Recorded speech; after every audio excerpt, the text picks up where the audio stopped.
1 Jean chapitre 3. Voyez quel amour le Père nous a témoigné, pour que nous soyons appelés enfants de Dieu. Et nous le sommes. Si le monde ne nous connaît pas, c'est qu'il ne l'a pas connu. Bien-aimés, nous sommes maintenant enfants de Dieu, et ce que nous serons n'a pas encore été manifesté, mais nous savons que, lorsque cela sera manifesté, nous serons semblables à lui, parce que nous le verrons tel qu'il est. Quiconque a cette espérance en lui se purifie, comme lui-même est pur. Quiconque pêche transgresse la loi, et le péché est la transgression de la loi. Or, vous le savez, Jésus apparut pour ôter les péchés, et il n'y a point en lui de péché. Quiconque demeure en lui ne pêche point, quiconque pêche ne l'a pas vu, et ne l'a pas connu.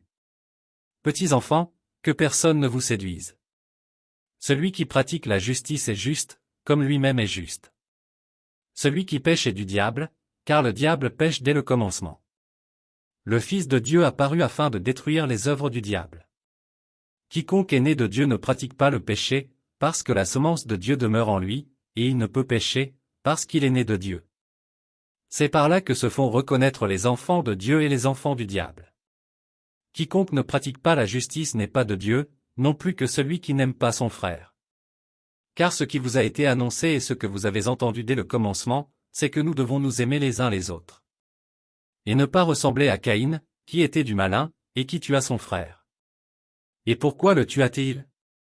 Parce que ses œuvres étaient mauvaises, et que celles de son frère étaient justes.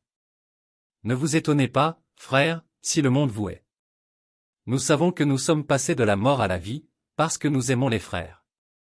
Celui qui n'aime pas demeure dans la mort.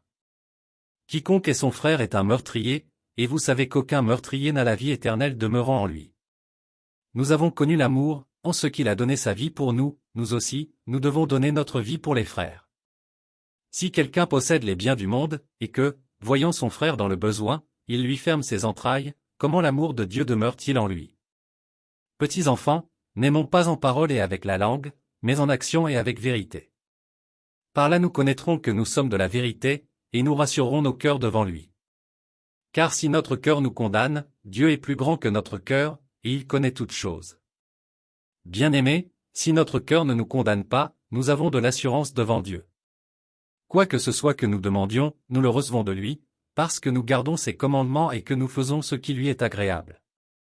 Et c'est ici son commandement, que nous croyions au nom de son Fils Jésus-Christ, et que nous nous aimions les uns les autres, selon le commandement qu'il nous a donné.